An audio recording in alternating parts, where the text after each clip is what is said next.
Abra a gaveta da sua cozinha. Olhe para a prateleira de doces do supermercado da sua esquina. Pegue um pequeno tubo embrulhado em papel encerado.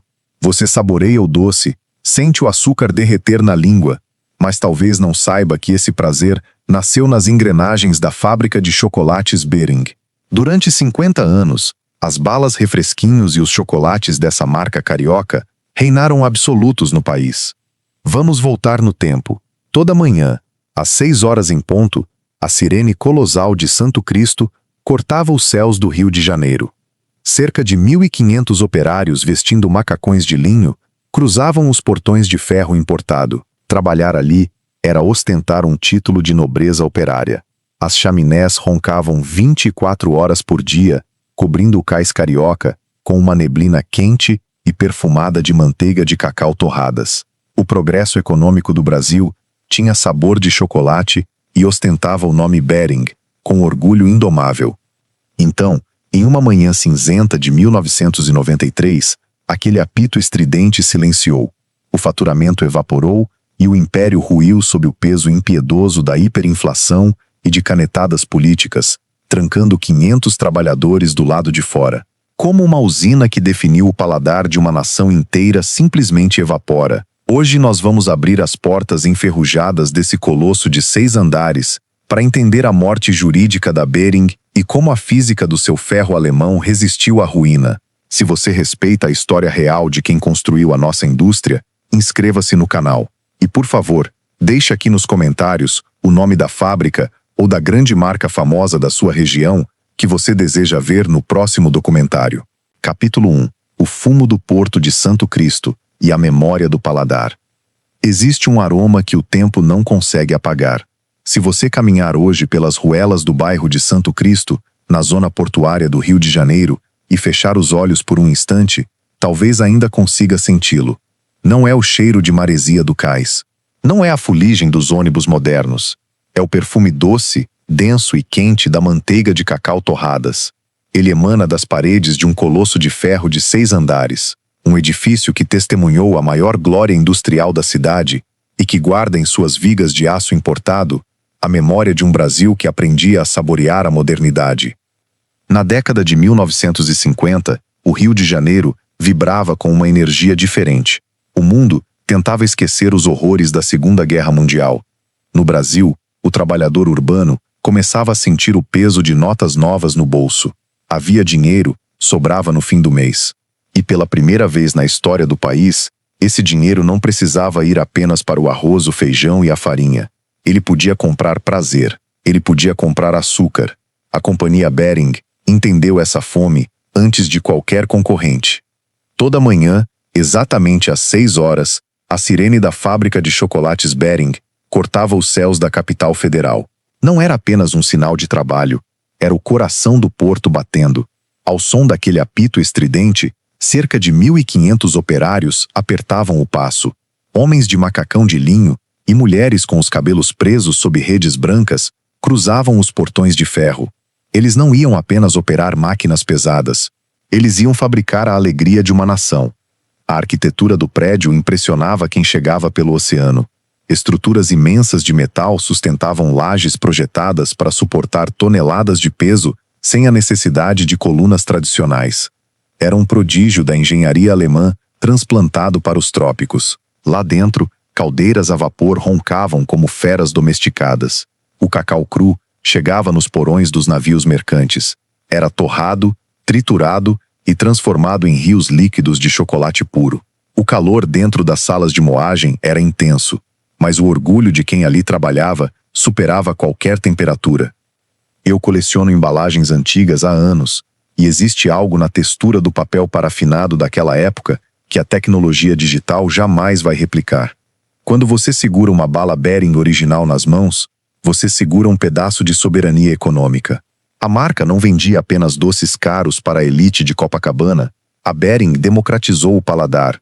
O maior símbolo dessa revolução não era uma barra de chocolate europeu. Era um pequeno disco laranja recheado de sabor. As balas refresquinhos custavam centavos. Cabiam na palma da mão de qualquer criança. Os pequenos tubos embrulhados em papel encerado viraram moeda de troca nos pátios das escolas de todo o país. O estudante abria o papel com os dentes, sentia o sumo cítrico explodir na boca e acreditava, com toda a ingenuidade da infância, que a vida seria sempre doce. O Brasil dos anos 50 construía Brasília, ouvia bossa nova no rádio e saboreava os produtos do Porto do Rio. Os motoristas de caminhão faziam filas quilométricas no cais de Santo Cristo para carregar caixas de madeira estampadas com a marca da empresa. De lá, as estradas de terra levavam o açúcar carioca para os rincões mais distantes do Nordeste e para as cafeterias elegantes de São Paulo. A Behring não era apenas uma fábrica, era um monopólio afetivo. Mas a física industrial ensina uma lição implacável. O calor que derrete o chocolate é o mesmo que consome as máquinas. A engrenagem que gira rápido demais exige lubrificação constante. Naquele momento de apogeu, ninguém olhava para os balanços financeiros com preocupação. O dinheiro entrava como a maré alta. Os diretores investiam em mais cobre, mais ferro e mais cacau. Acreditavam que o apetite do brasileiro seria infinito e que as muralhas de Santo Cristo seriam eternas. Vamos aproximar o olhar de uma varanda em um cortiço vizinho à fábrica. É uma tarde de sexta-feira do ano de 1956. Um menino de 8 anos está sentado no parapeito. Ele segura uma bala laranja. Com um gesto rápido, ele rasga o papel. O perfume de laranja se mistura ao cheiro de chocolate quente que sai pelas chaminés do cais. Nesse exato segundo, a sirene das 6 da tarde dispara. O som reverbera pelas montanhas do Rio de Janeiro. É o apito da vitória. O menino sorri. Ele não sabe que o tempo é um credor impiedoso. Ele não sabe que as caldeiras, um dia, vão esfriar. Ele apenas saboreia o presente, enquanto a maior fábrica de chocolates da América Latina brilha sob o sol do Atlântico, vivendo o auge absoluto de sua existência. Capítulo 2. A família Behring e o sonho da mecanização. Tudo começou no ano de 1880, com um homem inconformado. O nome dele era Francisco Behring. Ele não aceitava que o Brasil, um império tropical rico em cacau e açúcar, precisasse importar chocolates caros da Suíça e da França para satisfazer o desejo de sua elite. Naquela época, o comércio carioca era dominado por pequenas mercearias que vendiam produtos de qualidade duvidosa. Francisco decidiu mudar essa realidade. Ele comprou uma modesta loja de especiarias no centro do Rio de Janeiro e fez um juramento silencioso. Ele ia criar a primeira indústria alimentícia de padrão europeu no solo sul-americano. A fundação da companhia Behring não foi um golpe de sorte, foi um ato de ousadia técnica. Enquanto os seus concorrentes misturavam o cacau em tachos de cobre com colheres de pau, Francisco viajou para o velho continente. Ele observou o funcionamento das máquinas a vapor. Ele estudou a engenharia dos moinhos contínuos. Ele entendeu que o segredo do sabor perfeito não estava apenas na boa receita, estava na força mecânica, estava na precisão. Ele comprou equipamentos industriais modernos e trouxe técnicos estrangeiros para treinar operários brasileiros que nunca haviam visto um pistão bater. Eu pesquiso patentes antigas há muito tempo e existe um detalhe nos registros de 1890 que revela a mente brilhante do fundador. Francisco não registrou apenas marcas comerciais, ele patenteou sistemas de moagem acelerada. Ele queria ganho de escala. Ele queria produzir toneladas por dia. A primeira fábrica funcionou em um casarão acanhado, mas as paredes logo ficaram apertadas para o tamanho de sua ambição. A produção crescia em ritmo exponencial. O chocolate deixava de ser uma raridade artesanal e virava um artigo de mercado. Com a virada do século XX, os filhos do fundador assumiram o comando do negócio familiar. O jovem Francisco Behring Filho herdou a mesma obsessão pela modernidade. Ele olhou para a zona portuária da capital federal e viu o futuro. O bairro de Santo Cristo oferecia acesso direto aos cais onde atracavam os navios carregados de matéria-prima do Nordeste e de carvão da Europa. Era o lugar estratégico para erguer um monumento ao progresso. O marco definitivo dessa história aconteceu no início da década de 1930. A família Behring encomendou um projeto arquitetônico monumental à siderúrgica alemã Hornbach. Não se tratava de um galpão comum. Era um colosso de ferro fundido com 6 andares de altura. Toda a estrutura metálica foi fabricada na Alemanha, numerada peça por peça, colocada em porões de transatlânticos e montada no cais carioca como um gigantesco quebra-cabeça de aço. A obra desafiava os métodos da construção civil brasileira da época. O objetivo daquela engenharia ousada era técnico e preciso. A fábrica precisava de lajes livres de colunas intermediárias. Os engenheiros alemães projetaram pisos capazes de suportar pesos extraordinários em vãos imensos. O motivo dessa arquitetura singular era a gravidade industrial. As máquinas pesadas de moagem e refino precisavam ficar no último andar. O cacau entrava pelo cais, subia em elevadores hidráulicos até o sexto piso e descia pelos andares inferiores em um processo contínuo de transformação por gravidade. Era uma linha de montagem vertical perfeita.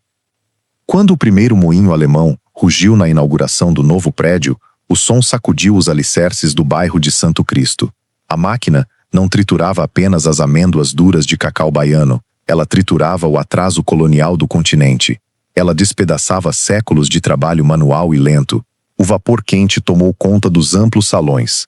As esteiras rolantes começaram a correr com precisão sincronizada. A fábrica de chocolates Bering nascia como a planta industrial mais moderna do hemisfério sul. A estratégia da empresa não era apenas produzir muito, era produzir de forma idêntica. Em uma mercearia antiga, um pedaço de doce podia ser delicioso na segunda-feira e amargo na sexta. A Bering eliminou essa variação humana. As prensas mecânicas garantiam que cada barra saísse com o mesmo peso, a mesma densidade e o mesmo brilho nobre. O consumidor sabia exatamente o que ia encontrar ao abrir o papel laminado. A marca virou sinônimo de confiança absoluta.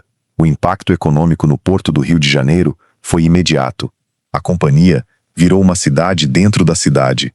Os operários ganhavam uniformes limpos, assistência médica e refeitórios amplos.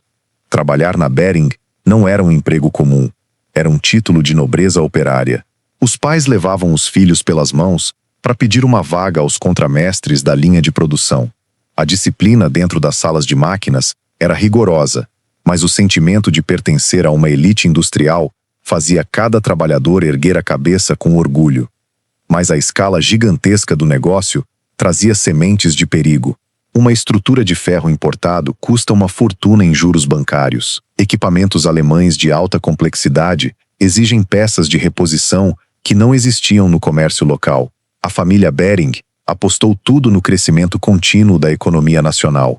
Eles assumiram dívidas pesadas para financiar a compra da estrutura de aço. Eles acreditaram que o mercado interno absorveria aquela produção colossal para sempre. Vamos fixar a nossa atenção no sexto andar da nova planta industrial no dia da grande abertura. O Francisco Bering Filho está de pé diante da caldeira principal. Ele veste um terno escuro de corte impecável. Ele coloca a mão sobre o metal quente da carcaça alemã. Ele sente a vibração dos pistões subindo pela sola de seus sapatos. O vapor jorra pelas válvulas de escape. Ele olha pela janela imensa de vidro e contempla os navios ancorados na Baía de Guanabara. Ele sorri. Ele acredita que construiu um império invulnerável. Ele não sabe que o ferro fundido também sofre com a corrosão do tempo. Ele não imagina que as crises de inflação do futuro serão mais duras do que o cacau cru. Ele contempla o apogeu técnico de sua dinastia, enquanto as engrenagens de aço giram em ritmo acelerado, celebrando a grande vitória da indústria nacional sobre a importação estrangeira. Capítulo 3. As décadas de ouro. Entre as décadas de 1940 e 1970, o Brasil viveu uma transformação urbana acelerada, e a companhia Bering reinou soberana nesse novo cenário econômico. As chaminés do Cais de Santo Cristo não descansavam um único minuto. O edifício monumental de ferro fundido operava em 3 turnos contínuos, 24 horas por dia, iluminando a zona portuária do Rio de Janeiro como um imenso farol de prosperidade industrial. À noite, os marinheiros que entravam na Baía de Guanabara viam as janelas colossais brilhando no escuro e sabiam que ali dentro se moía o cacau que adoçava a nação. A marca havia superado o status de simples fabricante de alimentos para se transformar em uma instituição nacional tão sólida quanto as moedas emitidas pelo governo federal. A logística daquela época desafiava a imensidão geográfica do território brasileiro. Frotas de caminhões pintados com o logotipo vibrante da empresa bloqueavam as ruas estreitas do porto à espera das caixas de madeira recém-saídas das esteiras rolantes do sexto andar. O chocolate carioca viajava por estradas de terra esburacadas para chegar às mercearias perdidas no sertão nordestino, pegava vapores fluviais para alcançar os seringais da Amazônia e lotava trens de carga para abastecer as confeitarias sofisticadas da Avenida Paulista, em São Paulo. Não importava a classe social ou a região do cliente. Se houvesse um balcão de comércio em solo brasileiro, haveria uma lata-lata de bombons Bering, exibida com posição de honra. O produto nacional havia derrotado definitivamente a concorrência europeia, provando que a engenharia mecânica de padrão internacional podia florescer nos trópicos com força esmagadora. Eu guardo em minha coleção particular um antigo crachá operacional emitido pela companhia no ano de 1962. O pedaço de papel cartão grosso está cuidadosamente plastificado e ostenta a fotografia desbotada de um mecânico de moagem vestindo macacão alvejado. Quando comprei esse objeto em um leilão de espólios de um colecionador, o neto do operário me confidenciou que o avô carregava aquela identificação no bolso da camisa mesmo aos domingos para mostrar aos amigos do bairro. Trabalhar na Bering não era apenas cumprir uma meta de produção industrial, era ostentar um diploma de dignidade social. O operário da fábrica tinha crédito automático no armazém da esquina, respeito imediato nas rodas de samba e a certeza absoluta de que a sua família estava protegida contra a instabilidade econômica. Dentro das amplas salas de máquinas, a cultura operacional misturava rigor técnico estrito e fraternidade corporativa. Os contramestres exigiam pontualidade britânica e limpeza cirúrgica dos moinhos contínuos alemães. Cada grama de desperdício de manteiga de cacau era rigorosamente registrada nos livros contábeis da planta. Mas essa disciplina severa era equilibrada por programas de bem-estar corporativo que eram pioneiros na América Latina. A empresa mantinha consultórios médicos internos, cooperativas de consumo com preços subsidiados e grêmios recreativos, onde os trabalhadores celebravam cada novo recorde de faturamento mensal. Os filhos dos operários nasciam na maternidade conveniada, estudavam nas escolas apoiadas pela dinastia familiar e esperavam completar 18 anos para assumir um posto diante das caldeiras a vapor. Era uma dinastia operária orgulhosa que atravessava gerações sob o mesmo teto de metal importado. O domínio absoluto de mercado da marca se consolidou através de uma carteira de produtos estrategicamente inteligente. A Bering não oferecia apenas tabletes caros de chocolate puro para a burguesia carioca. Ela fabricava cacau em pó solúvel para as mães prepararem o café da manhã das crianças antes da escola, pastilhas de hortelã para refrescar a garganta dos trabalhadores braçais e caixas ricamente decoradas de bombons finos para os casais enamorados trocarem nos dias de festa. Cada produto cumpria uma função emocional específica na rotina diária da população. A padronização mecânica milimétrica imposta pelas prensas da Rombach garantia que o sabor, a textura e o brilho fossem sempre rigorosamente idênticos em qualquer lote, gerando um hábito de consumo cego e leal que se perpetuava dentro das casas brasileiras.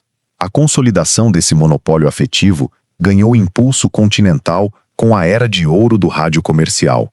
Nas noites de quarta-feira e domingo, famílias inteiras se reuniam ao redor de grandes receptores valvulados nas salas de estar para acompanhar as transmissões dramáticas do futebol e o noticiário do repórter Esso. No intervalo dos programas de maior audiência do país, a locução grave, imponente e magnética dos locutores da Rádio Nacional anunciava o patrocínio comercial da fábrica. Os slogans vibrantes da empresa eram cantados em coros musicais pegajosos pelas frequências de ondas curtas e médias, cruzando fronteiras estaduais e alcançando rincões isolados onde a rede elétrica pública sequer havia sido instalada. O som do nome Bering viajava pelo ar com a mesma velocidade implacável com que as suas engrenagens giravam na capital federal. Vamos fixar os nossos sentidos em uma sala de estar modesta no subúrbio de Salvador, na noite fria de julho de 1968. Um pai de família gira o dial de baquelite do seu rádio à procura das notícias do Sul. O aparelho emite um chiado estático breve e logo preenche a sala com o jingle triunfal da fábrica de chocolates Bering. A melodia simples contagia o ambiente imediatamente. O filho pequeno do homem está sentado no chão de cimento queimado, saboreando devagar um tablete recém-comprado na mercearia local. Ele mastiga com reverência. Ele ouve a voz do locutor afirmar com orgulho patriótico que o melhor chocolate do mundo nasce do cacau brasileiro e da força industrial do Porto do Rio de Janeiro. O menino olha para o papel alumínio prateado, refletindo a luz fraca do candeeiro na parede. Ele sorri com absoluta e genuína satisfação. Ele acredita que o seu país encontrou o caminho definitivo da grandeza econômica. Ninguém naquela sala modesta imagina que as engrenagens da economia global estão prestes a sofrer uma fratura estrutural profunda. Ninguém desconfia que a abertura comercial desenfreada, a concorrência estrangeira predatória e a hiperinflação corrosiva das próximas décadas transformarão aquela soberania absoluta em uma lembrança soterrada pela poeira. Mas naquela noite tranquila de céu estrelado, a voz que sai do alto-falante e o doce que derrete no paladar se fundem em uma única verdade incontestável. O progresso tem sotaque carioca, tem estrutura de ferro alemão e ostenta o nome glorioso da dinastia Bering. Capítulo 4. A tempestade da inflação e a crueldade do tempo. As décadas de 1980 e 1990 trouxeram uma ventania fria que varreu o porto do Rio de Janeiro e abalou as estruturas de ferro da companhia Bering. O cenário econômico brasileiro havia se transformado em um campo de batalha instável, onde as regras mudavam a cada amanhecer. A hiperinflação corrói o poder de compra da população com velocidade predatória. O trabalhador que recebia o seu salário na sexta-feira corria para o supermercado antes que os preços fossem remarcados no sábado pela manhã. O dinheiro perdia o valor no bolso do cidadão como gelo exposto ao sol de verão. O chocolate deixava novamente de ser um item de consumo diário e voltava a ser um artigo supérfluo que as famílias precisavam cortar do orçamento doméstico para garantir o pão. A marca tentou resistir segurando as margens de lucro, mas a mecânica da economia nacional jogava contra a produção industrial tradicional. Os custos de importação de matéria-prima disparavam diariamente, enquanto os tabelamentos de preços impostos pelos planos econômicos do governo estrangulavam o fluxo de caixa da empresa. O colosso de 6 andares em Santo Cristo continuava moendo cacau, mas cada engrenagem que girava consumia mais capital do que gerava receita no balanço final do mês. Era uma corrida exaustiva contra índices inflacionários que pareciam não ter teto para parar de subir. Eu acompanho relatórios patrimoniais de antigas indústrias há muitos anos e existe um dado alarmante nos arquivos de 1990 que demonstra a agonia operacional daquela época. A Bering gastava uma fortuna apenas para manter os moinhos alemães da Hornbach funcionando em perfeitas condições. A estrutura de ferro fundido projetada nos anos 30 era sólida, mas cobrava um preço altíssimo em eficiência energética e manutenção mecânica. Os novos concorrentes internacionais que desembarcavam no país utilizavam processos automatizados controlados por computadores e plásticos leves. A nossa gigante carioca continuava presa ao vapor, ao cobre pesados e à força humana intensiva. A dinastia familiar não havia acumulado reservas financeiras suficientes para promover uma transição digital rápida e modernizar o parque fabril. O orgulho histórico de possuir a maior estrutura metálica da América Latina havia se convertido em uma âncora patrimonial que arrastava a rentabilidade da companhia para o fundo da Baía de Guanabara. Os diretores tentaram renegociar dívidas bancárias, mas os juros astronômicos cobrados pelo sistema financeiro nacional agiam como ácido sobre o patrimônio fabril. A cada trimestre, mais uma linha de produção era desativada e mais um galpão ficava em silêncio na zona portuária da capital fluminense. O golpe fatal nessa engrenagem desgastada não veio de uma má receita de cacau, veio de uma canetada política em Brasília. O governo federal decretou uma abertura comercial abrupta que escancarou os portos nacionais para a entrada de produtos estrangeiros sem dar tempo de adaptação à indústria local. Conglomerados alimentícios multinacionais invadiram os supermercados brasileiros com orçamentos de marketing colossais e guloseimas importadas a preços artificialmente baixos.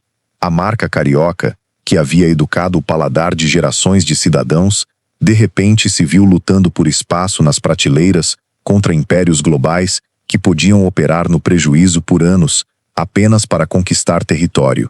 O consumidor jovem, deslumbrado com as embalagens brilhosas do exterior, começou a deixar de lado as tradicionais latas e os pequenos tubos encerados das balas refresquinhos.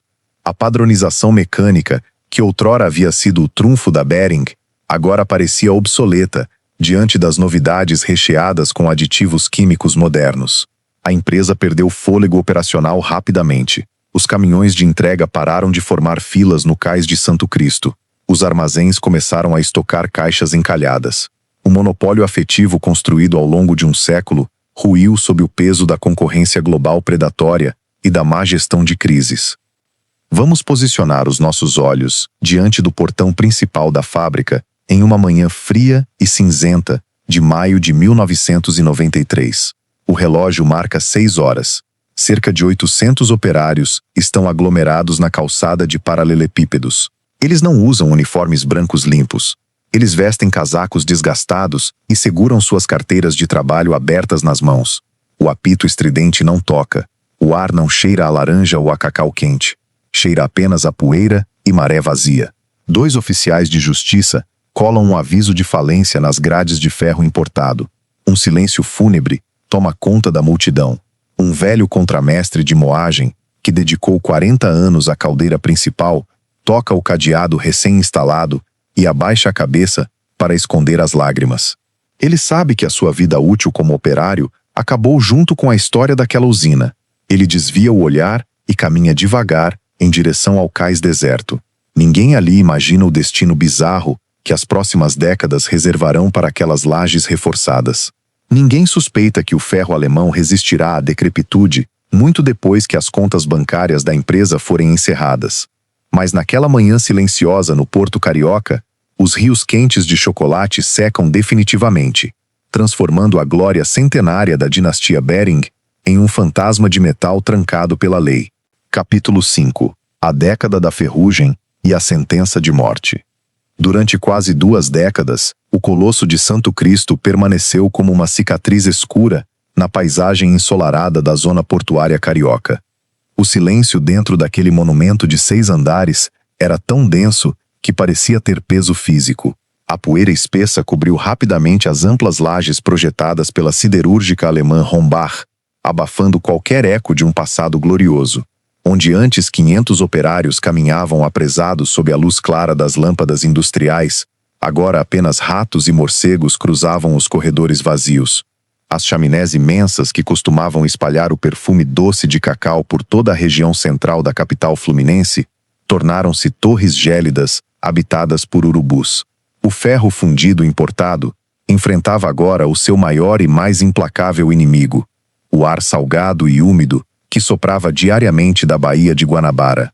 A maresia agia com persistência química corrosiva, transformando as vigas polidas em crostas ásperas de ferrugem laranja. As portas pantográficas emperram em seus trilhos deformados. Os vidros temperados das janelas colossais estilhaçaram sob a força das tempestades de verão, permitindo que a chuva tropical lavasse o chão de concreto onde um dia repousaram caixas de bombons finos.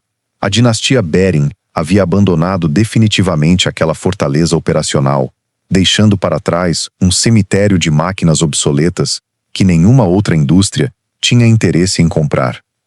Eu costumo vasculhar registros de leilões judiciais e encontrei nos inventários do final dos anos 90 a lista de bens deixados dentro do prédio.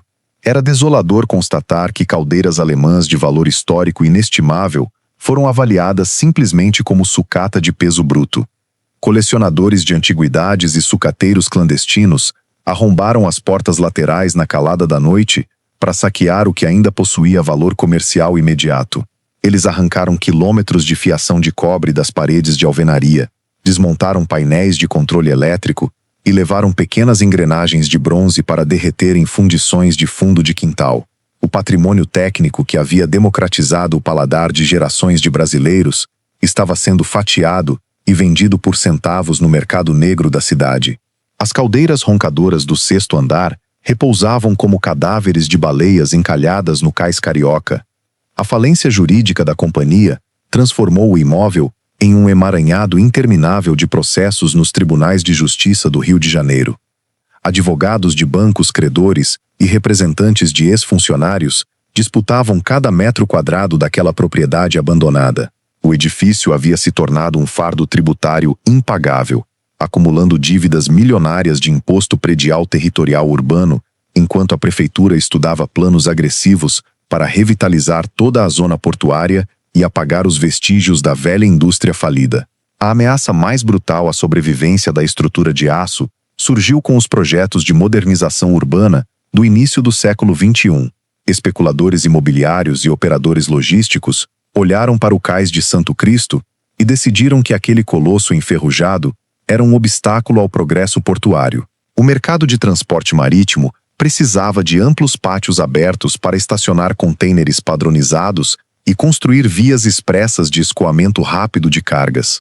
O velho prédio de 6 andares, com sua arquitetura alemã complexa, não se encaixava nas novas demandas do comércio global. Autoridades municipais assinaram decretos de desapropriação e emitiram ordens formais de demolição. A sentença de morte estava assinada no papel. As paredes que haviam sustentado o maior orgulho da engenharia nacional seriam derrubadas por implosão controlada para abrir espaço para o asfalto e para o concreto armado moderno. O monopólio afetivo construído pela marca agora parecia condenado a virar entulho triturado sob as esteiras dos tratores municipais. A história da nossa indústria de chocolates caminhava para um apagamento físico definitivo, confirmando a tese sombria de que o capital destrói as suas próprias catedrais quando elas deixam de gerar lucro imediato. Vamos focar a nossa atenção no pátio externo da usina em uma tarde abafada de março do ano 2004. Um engenheiro da prefeitura desce de uma caminhonete oficial segurando pranchetas de plantas topográficas. Ele caminha até a base da muralha de ferro importado e olha para cima, protegendo os olhos contra o reflexo intenso do sol nas janelas quebradas. Ele estica uma fita métrica sobre a calçada suja e faz marcações com tinta vermelha no pátio de paralelepípedos. 3 operários de uma empreiteira contratada descarregam britadeiras mecânicas pesadas na caçamba do veículo. O som metálico das ferramentas batendo no chão ecoa pelas ruelas silenciosas do bairro. Um garoto do vizinho passa de bicicleta, olha para a cena e acelera as pedaladas por medo dos estranhos. O engenheiro faz um gesto de aprovação para o motorista de um trator de lagartas estacionado na esquina. A lâmina de aço da engrenagem aponta diretamente para o portão pantográfico emperrado. Tudo indica que a execução patrimonial começou e que as vigas da siderúrgica Rombach tombarão antes do pôr do sol. Ninguém naquela equipe de demolição percebe o movimento sutil que acontece nas sombras do 2º andar. Ninguém nota que um grupo de jovens artistas plásticos já havia ocupado silenciosamente as antigas salas de refino para pintar quadros longe dos aluguéis caros da Zona Sul. Naquela tarde tensa no cais de Santo Cristo, a gravidade da especulação imobiliária se prepara para esmagar a memória do paladar nacional, ignorando que a física da resistência estrutural guarda surpresas que nenhuma ordem judicial consegue prever. Capítulo 6. O renascimento bizarro da física Behring. Na virada do milênio, o destino da fábrica de chocolates Behring parecia selado pelas leis implacáveis do mercado imobiliário. O colosso de 6 andares no cais de Santo Cristo repousava em silêncio absoluto, aguardando as dinamites que o transformariam em um pátio logístico para contêineres. Mas a física das grandes estruturas guarda segredos que escapam aos balanços contábeis e às ordens de demolição. Existe uma propriedade fundamental na matéria que se assemelha ao comportamento das ondas curtas de rádio. Quando os governos desligam os seus transmissores oficiais e abandonam as frequências estratégicas, a ionosfera não deixa de existir. Ela continua lá no alto, refratando sinais e permitindo que comunicadores independentes cruzem oceanos no escuro. Com o edifício da dinastia Behring, aconteceu exatamente o mesmo fenômeno na terra firme. Os tribunais decretaram a falência jurídica da empresa, os bancos credores encerraram as contas comerciais e a marca desapareceu das prateleiras dos supermercados. No entanto, as vigas colossais de ferro fundido, importadas da siderúrgica alemã Rombach, recusaram-se a evaporar. O prédio havia sido erguido para suportar gravidade pesada e vibração mecânica extrema. Essa realidade física criou um vácuo espacial gigantesco no centro do Porto Carioca. E na física urbana, nenhum vácuo permanece vazio por muito tempo. A partir dos primeiros anos do século XXI, um perfil completamente diferente de ocupante começou a cruzar os portões pantográficos enferrujados de Santo Cristo. Não eram mecânicos industriais vestindo macacões brancos alvejados ou mulheres com redes nos cabelos. Eram pintores, escultores, ceramistas, fotógrafos, marceneiros e designers independentes. A especulação imobiliária no Rio de Janeiro atravessava um período de alta agressiva, expulsando os criadores autônomos dos ateliês tradicionais da Zona Sul e do Centro.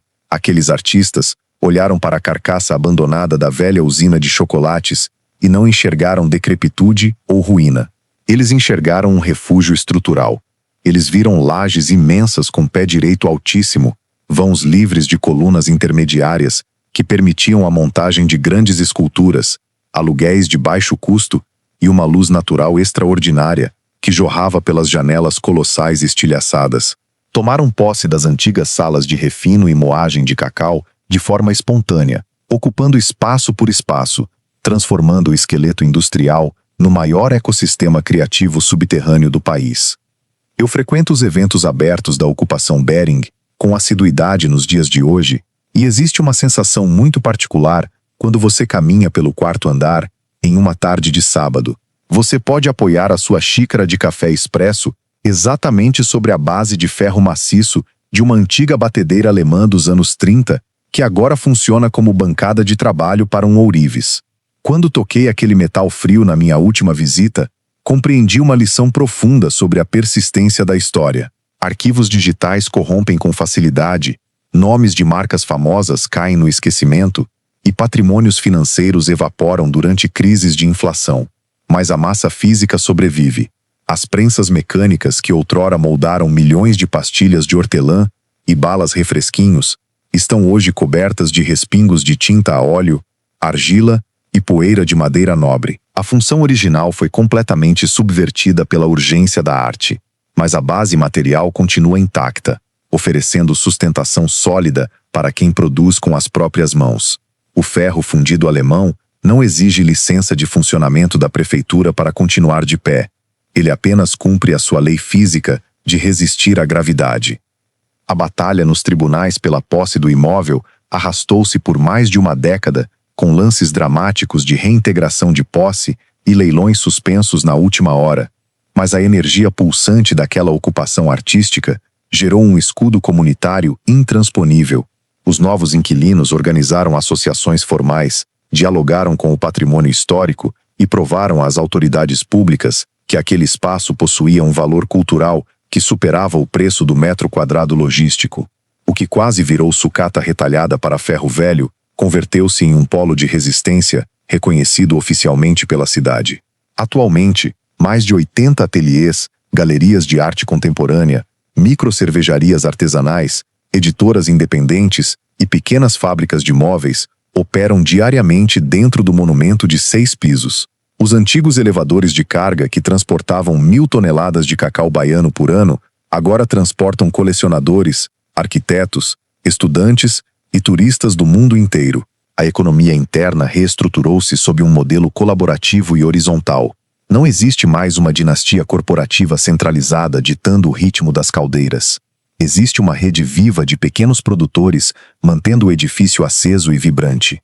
A trajetória da nossa usina carioca confirma a mesma tese filosófica que observamos na história das grandes infraestruturas de comunicação do século passado.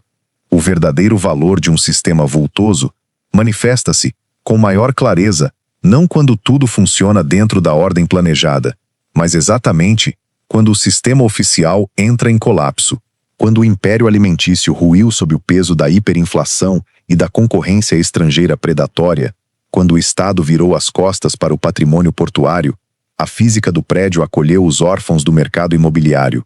O esqueleto de aço importado ofereceu chão firme quando as alternativas desapareceram. Vamos reposicionar a nossa câmera naquela mesma varanda do último andar, contemplando os telhados antigos e as ruelas estreitas de Santo Cristo. É o final de uma tarde de sábado no ano de 2026. O sol mergulha atrás das montanhas, tingindo as águas da Baía de Guanabara, com tons quentes de dourado e cobre. A velha sirene das 6 horas não apita mais para convocar operários de macacão. Em seu lugar, os acordes suaves de um saxofone escapam pela janela de um estúdio no terceiro piso, misturando-se às batidas rítmicas de um martelo moldando prata. O perfume denso de manteiga de cacau e essência de laranja desapareceu para sempre. O ar agora carrega o aroma de café recém-moído, terebintina, maresia e liberdade. A dinastia industrial de Francisco Bering encerrou o seu ciclo há mais de 30 anos. Mas olhe para o gigante de ferro erguido contra o crepúsculo do Atlântico. A fábrica perdeu o seu monopólio, o seu faturamento, as suas caldeiras roncadoras e a sua glória corporativa. Ela jamais perdeu a sua física. O colosso de Santo Cristo permanece imponente, bizarro em sua resiliência, provando com orgulho absoluto e indomável que a verdadeira alma industrial de uma cidade não morre nos livros contábeis, ela apenas se eterniza no aço,